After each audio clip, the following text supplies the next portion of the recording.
Welcome to Table Talk, the show where business families share candid stories of growth, leadership, and legacy. I'm Matt Knight, your host and executive director of the Alberta Business Family Institute. If you've been listening for a while, one of today's guests may sound familiar. Sean LeLacheur is president and CEO of Western Moving Solutions and Matco Moving Solutions, fourth generation of a moving and logistics company that traces back to 1906. He joined me on episode 22 earlier this year with his father, Ted, and we talked about the restart of Western Moving in 1995 and the Matco acquisition. We also went into what it's like for Sean being the logical brain with his father some days, and kind of what that dynamic is like. And if you haven't heard that episode, go back and check it out. But today, Sean's not sitting across from his dad or his uncle. He's sitting across from his wife. Milica Mrdjenovich is VP Brand and Marketing with Nova Hotels, an Edmonton-based, independent, family-owned hotel group that just celebrated its 25th anniversary. Nova Hotels is part of the Nova Group of companies. It was founded by Millie's father, Mike, who immigrated to Canada as a teenager, started a construction business in the mid-70s, and pivoted to hospitality around the 2000s. We'll go more into some of those details in a little bit, but today, the group runs 14 hotels with almost 2,000 rooms, over 750 employees, and she works with several of her family members in the business today. I had the honor to spend time with Sean and Millie and the LeLacheur family at our 2025 signature event in Edmonton and Calgary. And there's a couple lines that kind of stuck with me that, in some ways were kind of the inspiration for this episode. One of it is Millie talking about how, there is no such thing as balance when it comes to family and business. And, when she described that that's kind of how they live this life of shared family businesses every day, on weekends with their kids, I wanted to come back to that and kind of bring it up as a bit of a topic on Table Talk. So today we're joined by, these two guests who come from very different family businesses. They're both next generation operators and owners of their family businesses. They're married to each other, and they're navigating, the ups and downs of family business with two different sets of in-laws, and they're doing it all at once. So Sean, Millie, welcome. Thank you. Thanks for having us.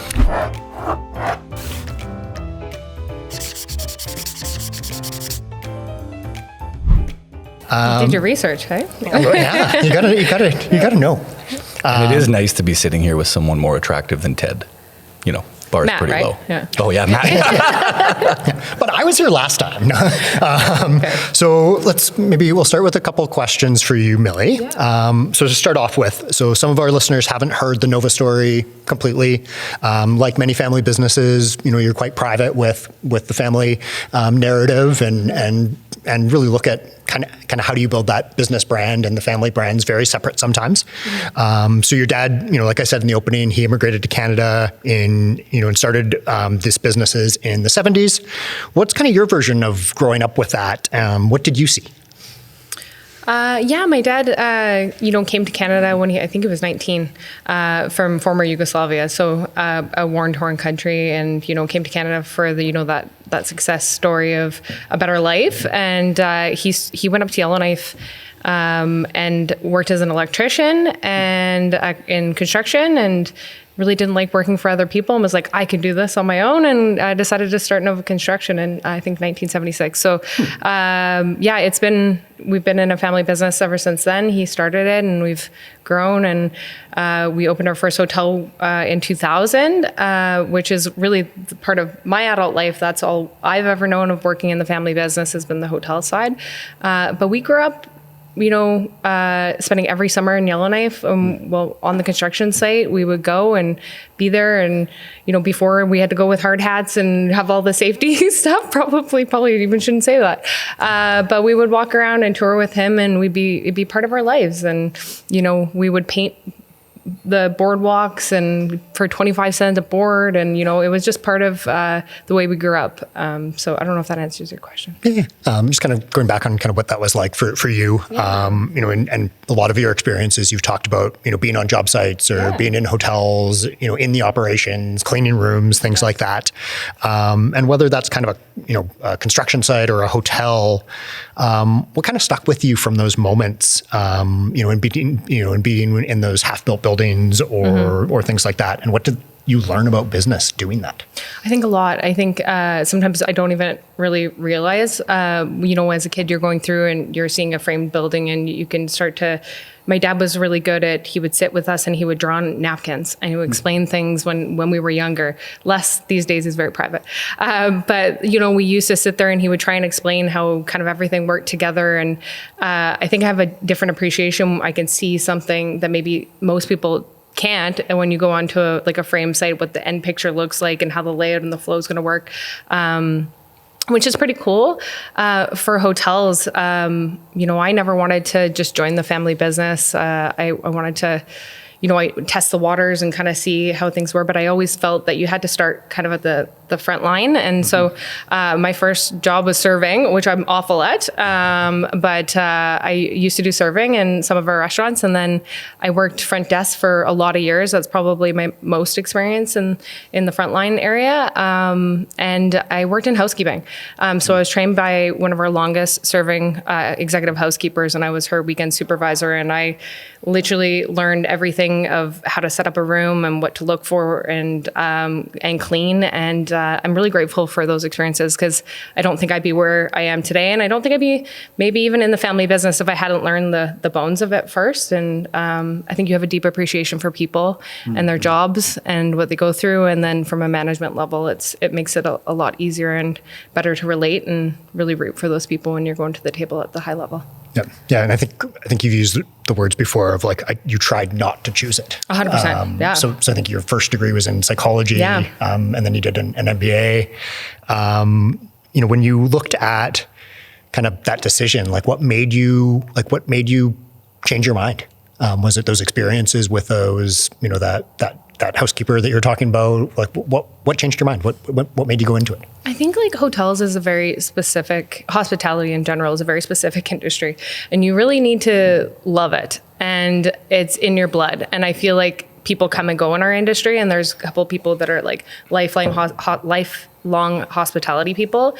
And, the more you're in it, the more you get the bug, I guess. And it's a tough industry to be in, and it's a 24-hour day business, and it's a people business.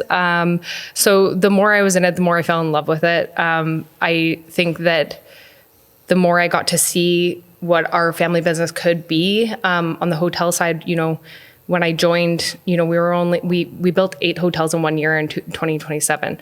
So we boomed very, very quickly. And so the idea of how to grow the brand and how to develop what the future looks like. And we were very much in a growth pattern, and that was a very exciting time. And so you kind of do catch the bug and see where the future is and all that kind of stuff. So I think that was very attractive. And yeah, you really got to be a certain type of person, and we're all a little crazy. So the psychology degree helps. But yeah, no, I think, I could have probably been in, a different life. I might work at a zoo or be in a different field altogether.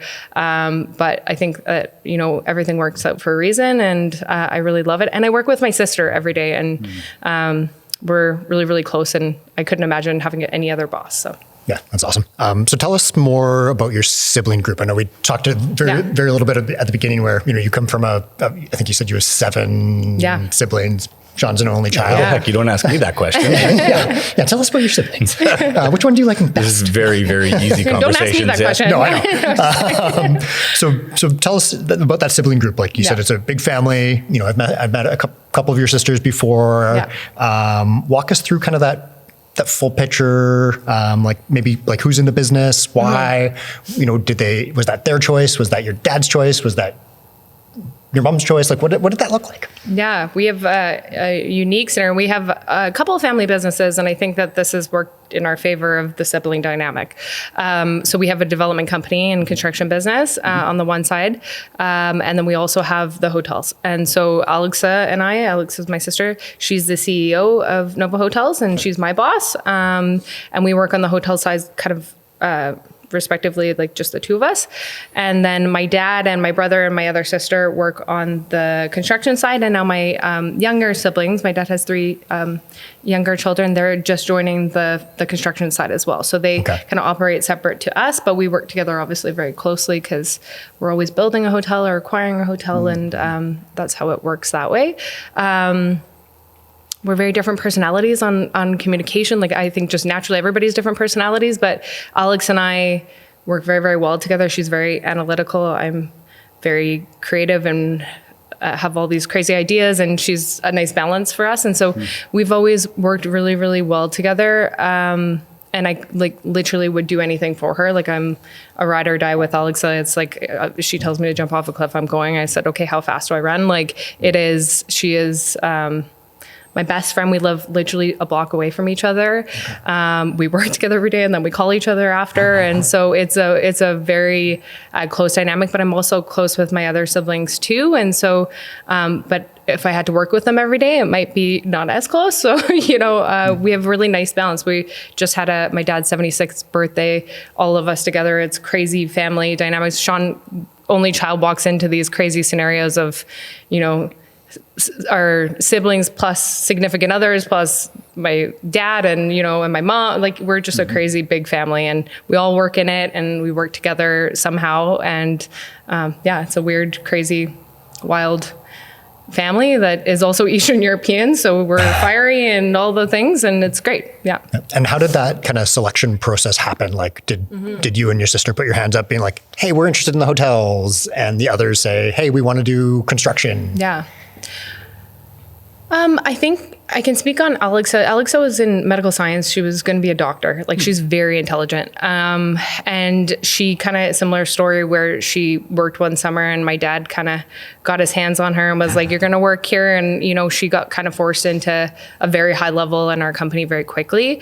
And she was during that kind of boom of hotels where we had all of that. And she got thrown into it in a very, heavy way, but she's been our CEO for many, many years. She's navigated that entire growth to where we are today. And I don't know if she would have chosen it the same way if it was necessarily thrust on her, but she's very good at it. And she's incredibly brilliant at the people side, but the business side and the lawyer side and the finance side and the, really the CEO side. So, I don't know if hers is necessarily like a pick me, put up my hand, I want to do this, but she naturally fit into the business very, very well. And I think it came at a time when my dad really needed someone on the hotel side to really influence his decision to grow the way we did. So. Yep. That's interesting. And then, John, so some of our listeners have kind of heard kind of your story and the Western story before, but kind of give us the high level overview. What tell us a little bit more about you and about your business. Yeah, so my business. It's funny as Millie's talking, I can like vividly remember the first family dinner that I went to of hers. Yeah. And coming from my family dinners, where again, only child, there's just one table of us, and I walk into all these. Her brother and these sisters, and there's relatives and friends, and there's this massive gathering. And I remember really early realizing like it's such a different makeup than my family. Not that either one is better, that they're just so different, right? And quiet and small versus large and loud. And it's a really cool perspective for me, and it's been a cool experience for me just to kind of ride along with that and see the two different family dynamics. And I'm only child, fourth generation in the business. So our family business was, initially around in the early 1900s. Through the way, we've been around over 100 years in the business, but it's been sold off a couple times and purchased back once or twice. And then my dad restarted it in 95 after the sale in 1990, I believe. And now we run 6 locations. We have about 200 and change employees. And it's just myself with my mom still works part-time, and my dad's retired, but still provides a officially unofficial advisory position that, whether it's in an official capacity or just as he's chatting with me, he likes to give me advice that I gladly take. And so we do everything from warehousing and relocations to some LTL and full load freight and kind of everything in between. Okay, nice. And kind of that connection point. So, it sounds like very similar, but yet very different worlds. Mm-hmm. So, even in a very simple, if you meet people at a dinner party and you start to explain, oh, I come from this family and this is my business. How do people kind of react to that?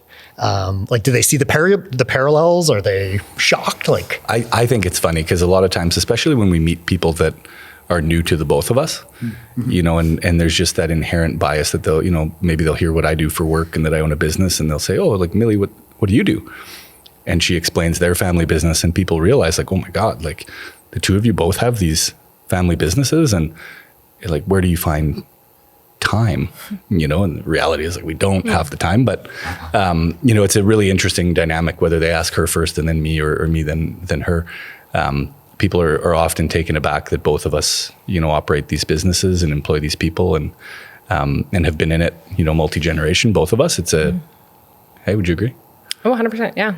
Yeah. I can think of some funny stories where people just kind of leave there being, oh my gosh. Yeah. And they're both very well-known businesses mm-hmm. in the city and in the industry. So it must be a surprise or yeah, I think it's probably a little bit abnormal to have two family businesses and two business people high up in business and working at the same time. It's just it is a different dynamic, and sometimes you don't want to. We'll go to an event that's for him, and you don't want to be well, and I do this too, and overshadow each other, and we both have these really great things that we work on, and we're really there to support each other through everything and respectively. So yeah. Yeah. Okay. And we'll get into more of kind of the family intermingling and some of those learnings in a second. But I wanted to go back to one of the stories that I loved from one of our previous conversations. And I don't actually know who I want to ask to tell this story, but the kind of the, how you two first met, because there's a family connection there too, right? Oh, I should tell this one. Sure. Blink twice if it's not the way you remember it. Always so curious how you tell it anyway, yeah. So I, through university, I was playing rugby, and at the time they had a league called the Super League. And I played out of Edmonton here with her brother.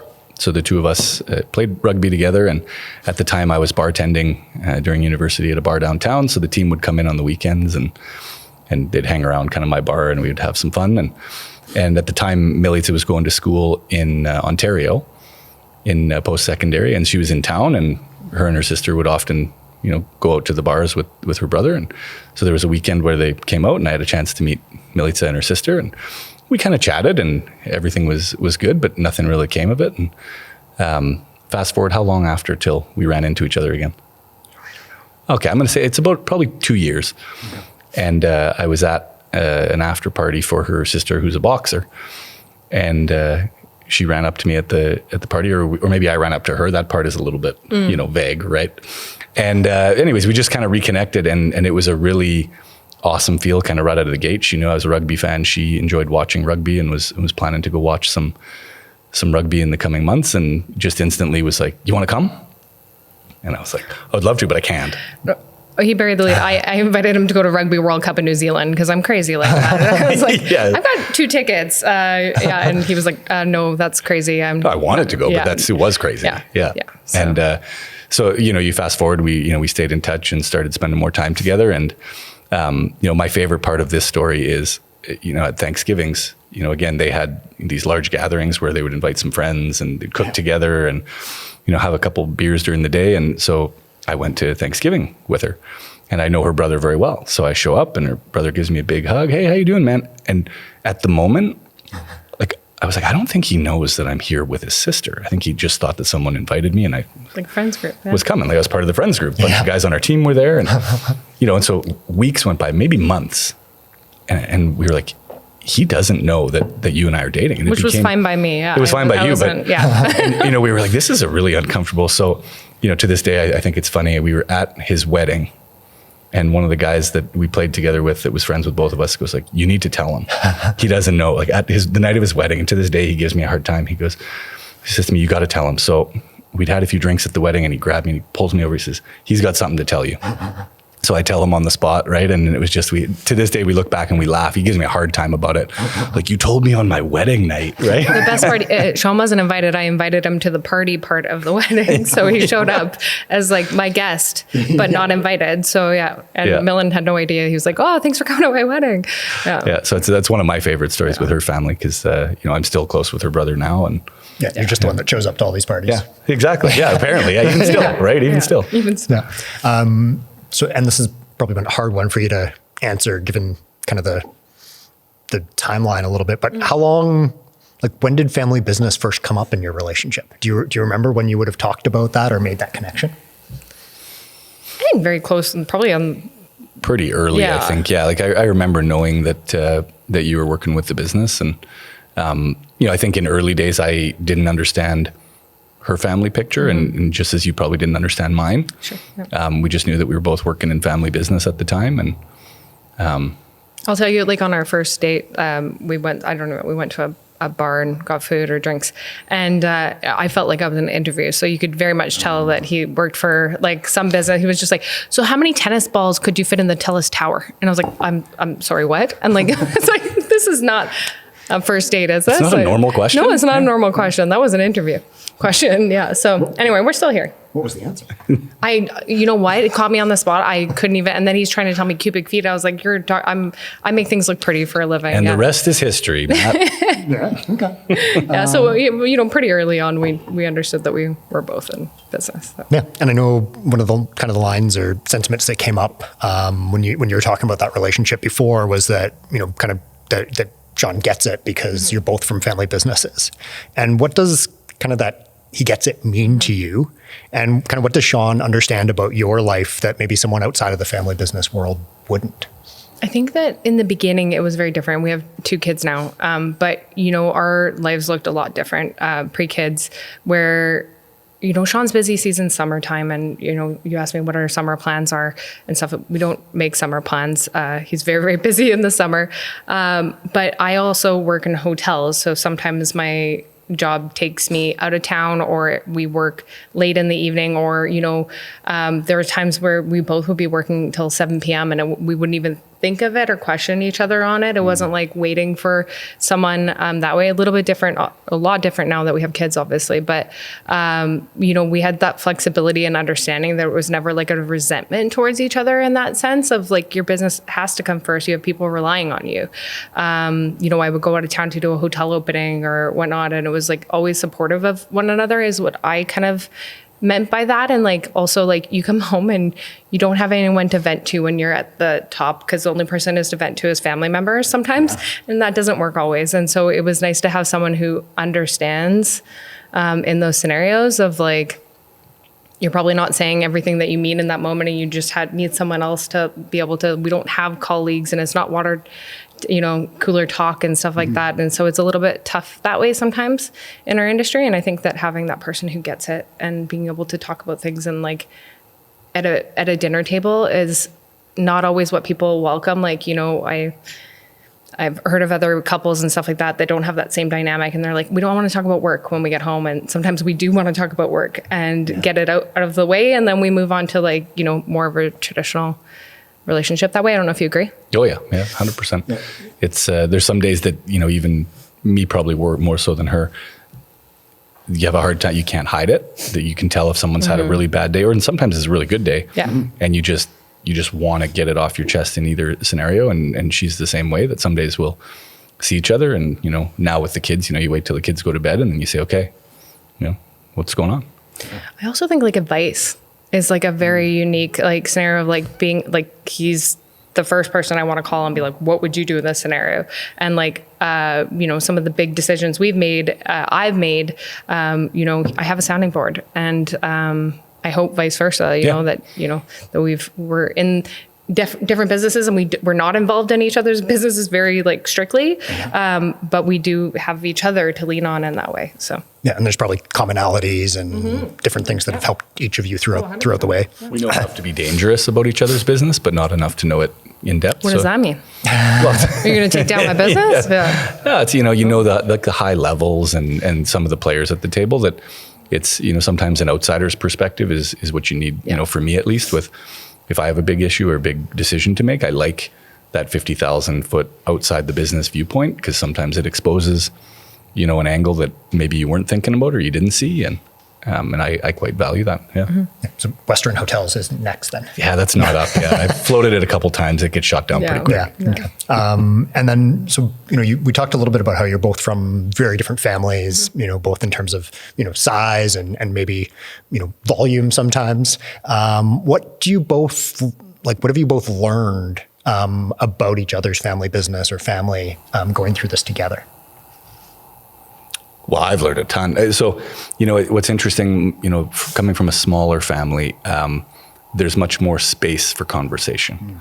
There's less voices at the table, so there's a lot more room and time for voices to be heard when you do talk about business. And, I see from my perspective, when there's a lot more bodies at the table, is time is everything. When you have your chance to speak your mind, you speak it, because, you don't know if you get another opportunity. And that presents good and bad things from my perspective, right? Sometimes we talk about things too much. And, and that sometimes can be a bit of a drag. But, I would say that, your family, again, has a very different way of, they're in a different industry too, which is totally different, the way that they make decisions, and it's served them very well. And I quite enjoy watching the dynamic, right? It's a bunch of people in her family that I respect deeply for a whole bunch of different reasons. They're all very successful in their own right. And it's pretty cool to watch from afar that, as they're all working on these different projects and different things. And it's pretty cool. It's pretty cool to watch. Yeah. I mean, I still couldn't even say I know everything about the moving industry. I'm trying to learn. I ask questions, but it's such a different industry than our own. But I find it fascinating. I mean, in the end of the day, we're both in people industries, and we rely so heavily on people. And I think that I've learned a lot about his business as a whole and how it works, and I can get excited about where their future is heading and all that kind of stuff. His family, I think that I am envious sometimes, but then also they're very intimately involved at the household, dinner conversations, coffee conversations, everything is about the business because it's the three of them, right? And so whereas our family is you have to be on at every, there's just so much happening, right? And there's personal and everything happening all at once. And so to Sean's point, but I think you have three people in that current immediate family and extended family that are the salt of the earth people. They're such lovely people to the core, and they care about everybody around them, not just their employees, but it extends to the community and stuff like that. So I'm constantly learning a lot just of core value stuff, and as we go through how they, there's things in my business I would love to emulate from their business and their families and how they interact and how they do big family Christmases and all this stuff. It's just so wonderful, and they're such a lovely family, and I'm just so honored to be a part of it in some capacity. So, yeah. I'm not telling you said that. Who? Ted? Carol? Yeah. So we're gonna, before we get into the deeper stuff, we're gonna lighten it up with our lightning round. That wasn't meant to be a weird kind of it's okay. non-landing pun. We like weird, Matt. But let's we can start with either one of you. But what's the hardest part about being married to someone in a family business? Well, that's got you on it. Go for it. You go first. This is a lightning round. I'm not doing very good. Be quick. You go first. Okay, I'll tell you. So probably from my perspective, being in business and running a business, I like obviously control, or I like feeling in control. And when we're at home, I'm in control. Touche. Yeah. But, there's an element where, if we make plans and something comes up that she has to deal with, there is that level of non-control that, I've had to find comfort in that, is understanding that I'm not in control of that. And, I support her 100%, that if her and her sister had to go deal with something, they go deal with it. And we just cover each other when that happens. So, that's been a learning curve for sure. Anything? I think with kids, I think it's just, there has to be always a little bit of a default parent. And I've had to adjust my life a little bit with the family businesses because we both have to, be available to our businesses, but family comes first. So that's been an interesting challenge for me to navigate. If the nanny's sick, it's, I got to figure out my schedule pretty quick. And, he wears a different hat than I do in his family business too. And a lot has to like lie on my shoulders when it comes to the family side. Okay. And then kind of the opposite question, we'll try and do it a little bit quicker, but what's the best thing about being married to someone in the family business? You have to go first this time. I think just the support and like understanding and the love that you feel, that, you know, that again, like we talked about it, but like just getting it, I think there's just like, I don't know if you can quantify that, but just that I think is for me the best on the family business side. So, and the support from his parents, obviously. You know, I've always felt that her and her family should have a reality show. And the best part for me is I get a front row seat, you know, and I just get to watch this like beautiful chaos. It is chaos. Just, you know, and understand it and watch it unfold. And yeah. I wouldn't have it any other way though. Yeah, that's awesome. So what's kind of one piece of advice that you would have gotten from a family member, maybe a sibling or a parent or uncle or something that you use on a regular basis? You know, I'll go back to, this is actually something that her dad shared with me going back to 2019. And we were having coffee and I was going through some things, trying to make some decisions. And he looked me in the eye and he said, you know, if it was easy, everybody would do it. And, you know, I constantly bring that kind of back when I'm going through, you know, difficult periods that, you know, it's true is this is the path that I've chosen and it's not easy. Yeah. And, you know, my family chose this path before and it wasn't easy for them. But everybody would do it. And we're doing something that's difficult, but it's got a lot of rewards. My dad has a lot of like crazy phrases and that I always think about often is like not everything that's shiny and yellow is gold. I think that's always one that we always have to live by. And sometimes like he always used to say, there's no sweat in the Arctic. And it is about like, sometimes we overthink things and we want to make sure we're making the right decision. And, you know, like there's a lot of pressure on Alex and I of like, we probably overthink things a lot of the time. And sometimes things will work out and we just have to trust in it, the process. So, and that we've made the right decision in the past and we're going to continue to do that. Nice.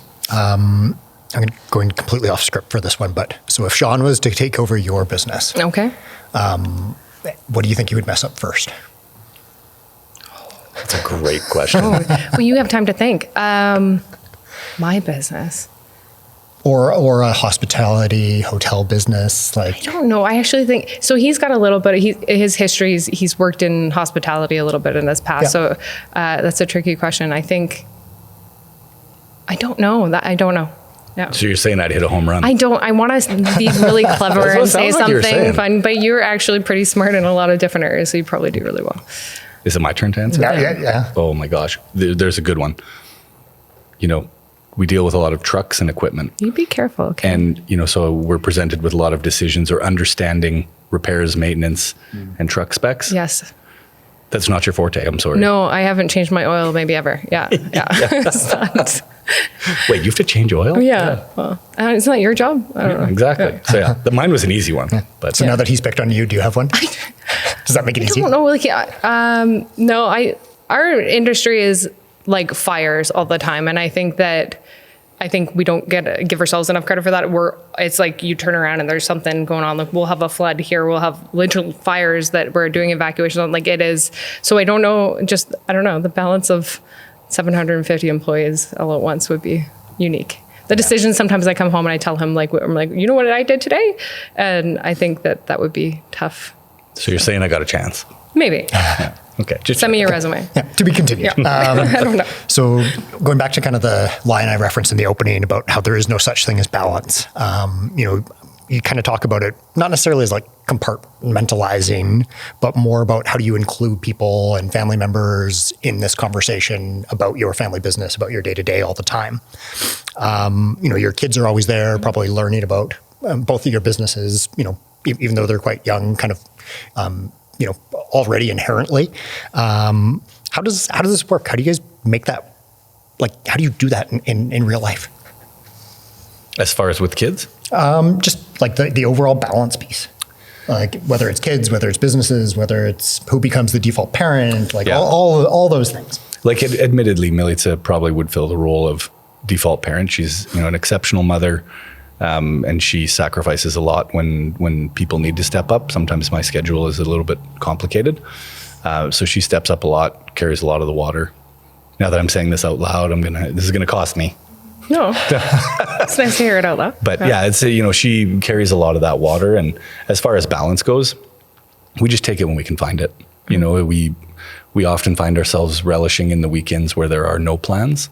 They are few and far between, but it's kind of nice, especially as our kids get older, to have a weekend where it's open, where we can try and hunt for things to do. And maybe sometimes on those weekends we hunt for too much to do to try and make up for, some of the weekends where it's, the schedules just don't allow to do what we want to do. And, but ultimately, it's kids go to bed, and it hopefully allows us some time, a few nights a week where we can sit down and talk and try and catch up on things that went unsaid through the last couple of days. And yeah, I think I want to go back to the original laundry. The answer is laundry. You would not excel in laundry.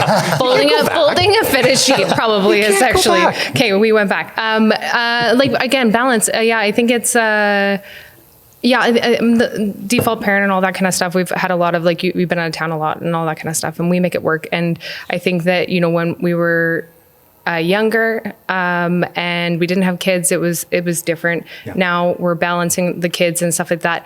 My personality is to do as much as possible all the time and just be try and be the best mom, but best employee, and do it all. And then, sometimes I'm putting myself last, and I think that's how you find balance.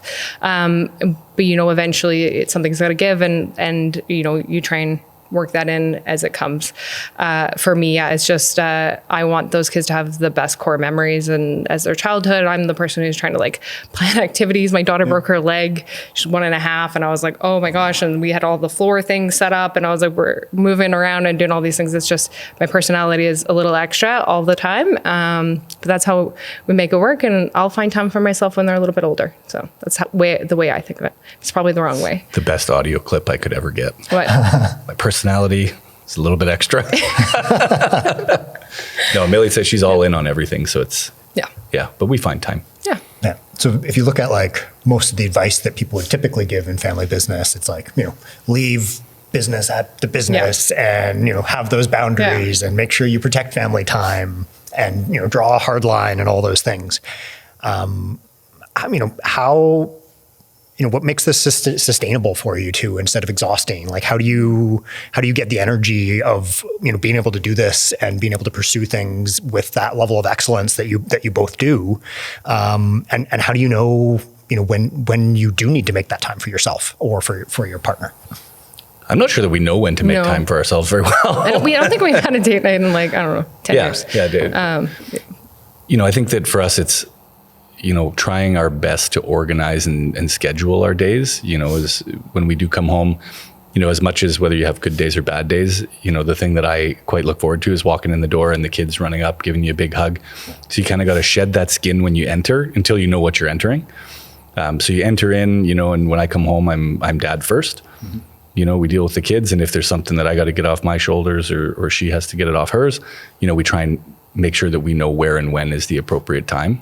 Little ears are always listening, and certain things they want or should listen to, and other things is meant for later, and I have a firm rule. If we're talking about something that's not related to the kids and the kids are there, if they're like mom, dad, then we immediately stop and it's the attention on them. It's not ever going to take place of being a parent first. I think that's really important, is I'm never going to get them trying to vie for our attention and put a conversation about work first. That'll come when they go to bed or something like that.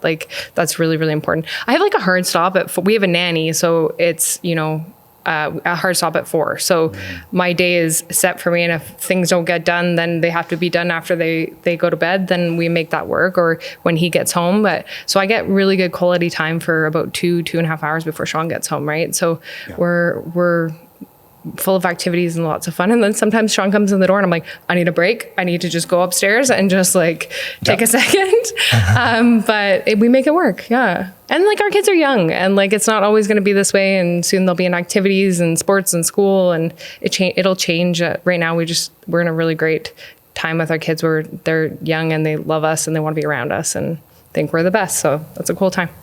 Yeah, and I don't think it gets easier or gets harder. No, but it just changes. Yeah. Just changes, So we talked a little bit about this as well. So you said, with that degree or that basis in psychology, probably helps you a lot in your in your My marriage? day-to-day life with your work, but also in your marriage. When you and how do you use that at home? Like when you and Sean disagree with something, maybe it's work related, or one of you brings a problem home that can't be solved. How do you two work through that? We're really good, I think, at communicating. I think that we don't, it's going to sound like cheesy, we don't really fight. We have arguments for sure, whatever, but we're pretty good at not escalating and doing that. So I think we don't have those traditional challenges that way. I think it's probably more Sean. I'm like, I come from a big family, so we're always ready for fight or flight, but Sean's like a very balanced person. So there's not really much he gives me back that way. Sometimes I wish we could just, no, I honestly, we have a good balance, I think. Like, how would you answer that question? Yeah. So, for us as, with her psychology background, I think she understands more about me than I care to let on about. And one thing she learns with me is sometimes if we realize that it's not the right time and place to talk about things, even if it's just the two of us, sometimes we'll just divide. I'll go outside, putts in the yard, come back, and then we reapproach it with a more balanced outset so we can, talk about it intelligently. But she's right. We rarely stew on things long. We tend to like to deal with it. And, one thing I appreciate a lot about Millie is when we make a decision or we come to, we have a discussion and we decide how we want to proceed as our family unit or whatever, it's in unison, and the two of us leave, even if it's something I disagreed with. If we decide this is where we're going to go, then it was our decision. And I think that's served us very well and hopefully continues to. Yeah. And I think like family business too, you kind of also have to have like that lens of psychology of sometimes it's not easy to talk about things. And like, sometimes you do need a person to like help understand things. And I'm not a psychologist. I don't have a I'm not in that field. Thank God. Yeah. That would, you'd really know me then. Yeah. Well, and so, but I think that, you come from like a very proud family too. And sometimes asking for help is really hard. And I think and same with, my family too. Right. So I think that, having a person there that can just read the emotions before he can, it helps. So. Yeah, and I think we're both good at not telling the other what to do in business scenarios, and hearing, for me, it's, call it therapeutic to be able to just talk about it. And oftentimes as I talk about it and she asks me questions to understand it, you start to see, what the reality or where your decision should go. It's an odd process, but it works very well. So your EO experience, like not giving advice, probably very comes similar. in really handy there too. Yeah, very similar, right? Yeah. Where, it's sometimes, as business owners and leaders, like we know deep down probably what the right decision is, but it helps a lot to verbalize it, talk about it, someone not involved asking questions, and it helps to get to an answer. Yeah. So what about, we've talked a little bit about your kids in this equation, and they're both pretty young still. So probably like 4 and 2 if my math works. Close, yeah, very close. Yeah, year just and a half. in a few months. Yeah. Okay. What are you kind of deliberately modeling for them, and trying to coach them through? And what are you trying to kind of almost intentionally not bring in front of them? I mean, they're so young that we're trying. We talk about it a little bit. We're trying to get like our son, for example, like to like save his money, understand finances now, which is unique in like the sense of like this, the money grandpa gives you, you put in your piggy bank, we'll buy something when you have enough money. Like that kind of conversation is unique for a 3-year-old who just wants the Lego. Yep. But it's been really fun, like to start like the chore thing and like the earning and like that kind of stuff. It's been this parenting thing is new to us and wild and fun, and we're learning. He'll help me say out in the yard, and a task that would take me 20 minutes on my own takes an hour and a half with his help. Yeah. But just to hear him come in so proudly, like, Mom, I helped Dad do this, and he gave me $1. And she'll look at me, and I just have this, like, I'll shake my head and be like, yeah, like that you did just that for the last hour and a half. Yeah. Well, that's what it was. But it's that whole exchange with him that's been really cool. And And our daughter, she's still at the age we're trying to get her not to run across the living room and bite her brother in the arm. Put a marker in your mouth. And, yeah. So those learnings will be fun. We were going somewhere in the car the other day, and we stopped at a red light, and there was all these it was a truck. Oh, it's a dealership. Truck dealership. Yeah, and there was all these trucks in the parking lot, and my son looks out the window and goes, "Are we at Dad's work?" And he was so excited, and I kind of was like, "No." And I look out the window and I saw all these I don't know what you call them, semi-truck trailers. Yeah, tractor trailers, and that was a pretty cool moment for us. Of he started to recognize that he gets to go to work with Sean, and whatever for an afternoon to go drop off coffees for the guys in the office, and Kip gets to tag along, and it was are we at Dad's work? And he was so excited, and I was that's kind of how we were both raised, I think. So we're starting to see those a little bit as they get older, of their understanding our work. And we went to, are we going to the hotel? And we're no, why do you want to go to the hotel? There's a party at the hotel. And I'm yeah, we went to a party once at a hotel. So just trying to every hotel we go into is not a Nova hotel, those type of things. So it's fun. Yes. And then how are you, we've talked a little bit before about how, both of your families have had kind of that no free passes type rule where, John, you kind of worked outside the business for a while, and Millie, you kind of started, at the bottom working, or at the front working your way up. And you both kind of mentioned that you're going to do something similar with your kids. Mm-hmm. How do you think that works? What kind of advice would you give them, if they're, about to go to school or about to graduate, of what they should do next? I think we're going to have some unique opportunities to instill work ethic in our kids, mm-hmm. From a young age, and get them on those front lines in either capacity at a young mm-hmm. age to learn, hard work and honest work and what that looks like. And, as far as the no free pass thing, I think Millie and I are pretty aligned in that, if ever they do want to be part of either family business, that a learning from the front and getting that hands-on experience is non-negotiable. And if our kids are ever interested in anything else, I think we would support that 100%. It's not an expectation that they join either business, but it would be a cool story, but it's by far not going to be something that's forced upon them. And yeah, I think, I don't know if I'm sure my dad would have loved to put us in a whatever, he's very unique in the sense, he just wants us in the business, and he would have told me to run the company with Alexa at the top. It was probably more of a choice of mine of I want to learn it and understand it. And I do believe that that's the most valuable thing that I've ever done, is be able to work in housekeeping. Because I also work in brand now, so I'm developing what a brand looks like and feels like, and that is in the rooms and it's the people and how we greet people and do these things. And you have to really understand it that way. So yes, I think that the kids' perspective, it's going to be a really interesting, and I said this in the video, we don't know what our business is going to look like in 20 years or 15 years when they start to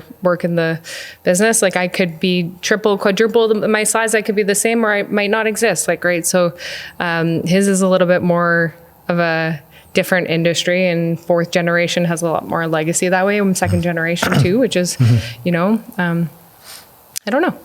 Yeah. I'm excited to see. Who knows?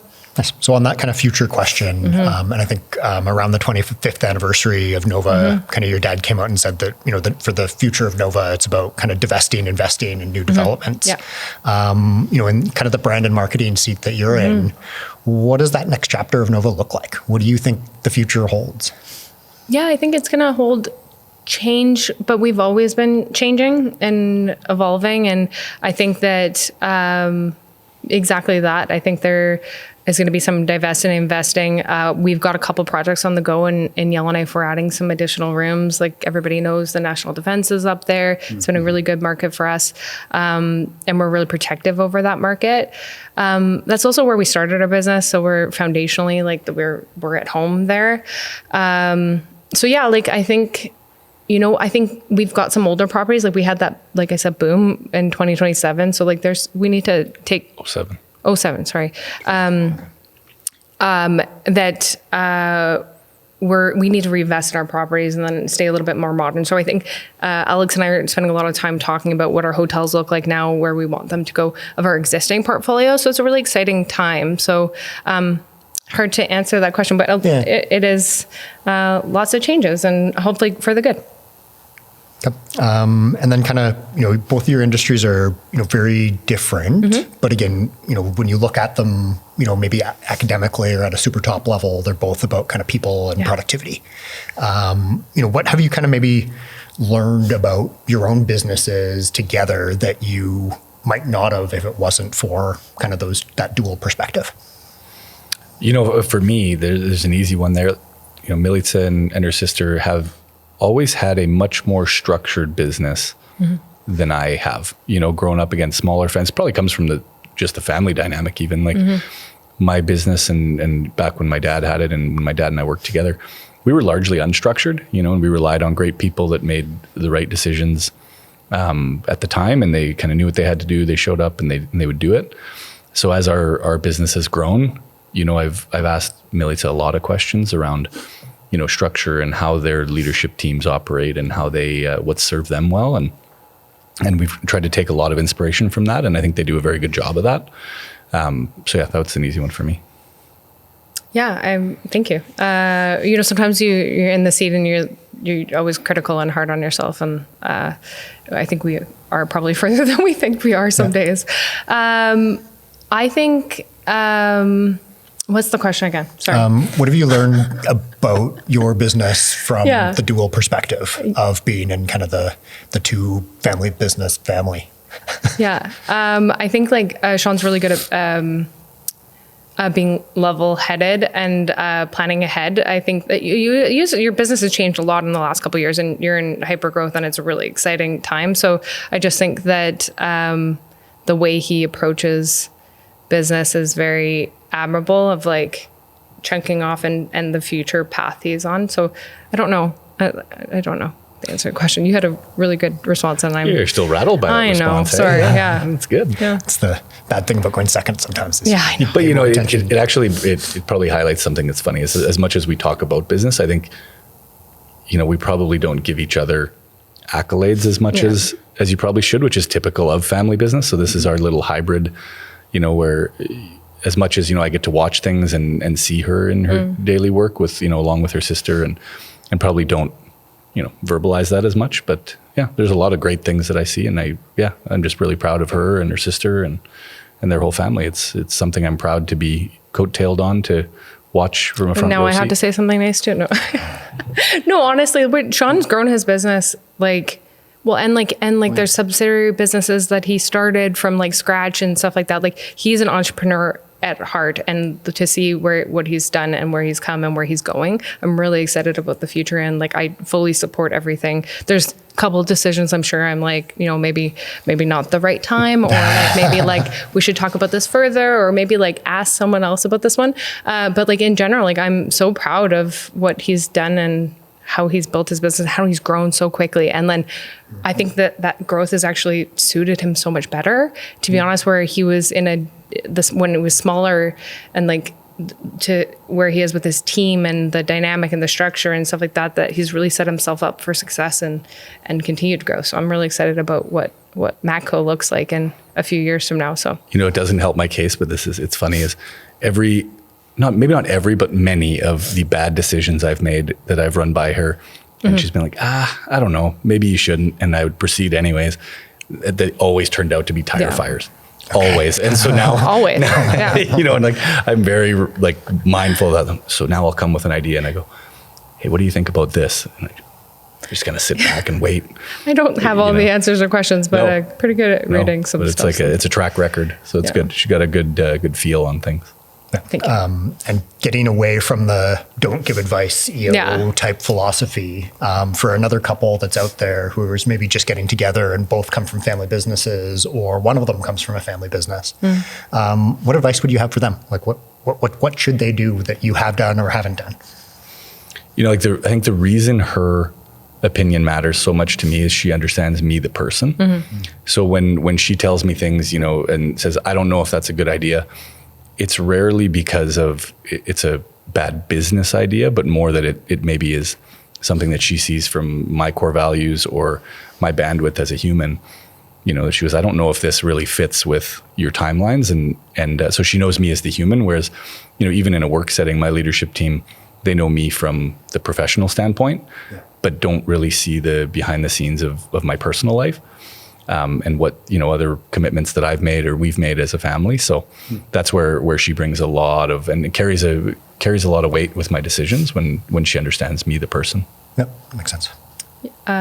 You know what my problem going second is? I'm listening so intently to him. I'm not even thinking about my answers. I think that there's no advice. I mean, you got to trust your gut on like finding the right people. And I think that in the end of the day, I think Sean's point is that we fit well together because we understand family business, but we understand each other. And there's that like respect and understanding and like compassion, I think, that we have for each other. And like, sometimes we live a little bit harder a life in a lot of ways, and a lot of people maybe don't understand we have the most amazing friends in the world, but maybe they probably can't relate to us in a lot of ways. And I think that having someone to relate on that level is really nice. But it also comes with different challenges, and especially like families and stuff like that and dynamics. And but we make it work because we love each other, and it's, family and business at the same time, and like both matter and both are important, but family and our kids are the most important at the end of the day.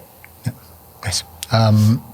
So even though that was probably the perfect place to end, I have this question on all podcasts, and you can't use the same answers you've had in the past. Now you get to cheat. Now you already have time to think about this one. Yeah, you have to answer this one first. Yeah, but kind of the book that you would recommend to someone, whether it's for business or family, that's kind of changed the way you think on family business or family the most.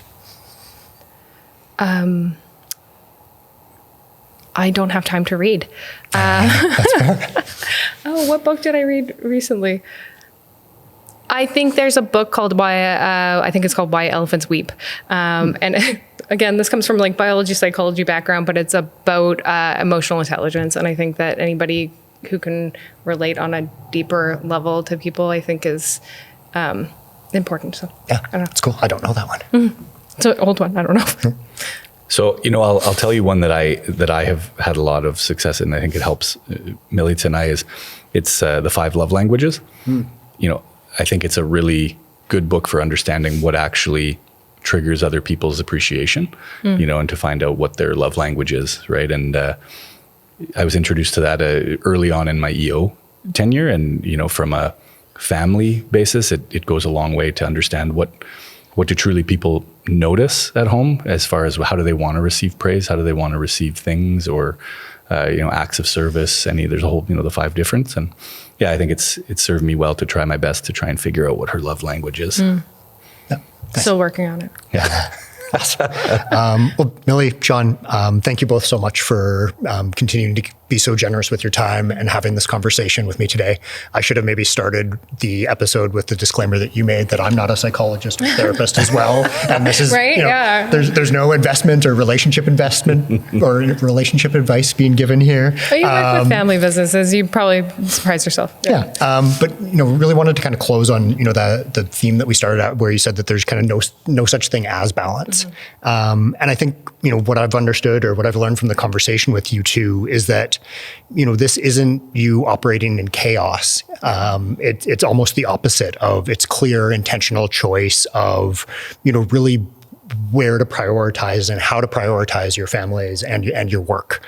And really, whether you're at Nova or at Western or at the table with your kids, you're still part of that journey. And you're bringing that, you're bringing that everywhere that you show up. So, it's something that, we don't just have the ability to, compartmentalize that away. And that's kind of the family side and of this journey. So, what really strikes me about this conversation with you two is, very different industries, is, just kind of the love and respect and partnership that you've built. And really that, it's not something that as a family business we need to apologize for. That connection and that understanding and that, inability to balance sometimes is actually what makes family business unique. So thank you both for being on the show. Thank you for having us. Thanks, Matt. Appreciate it.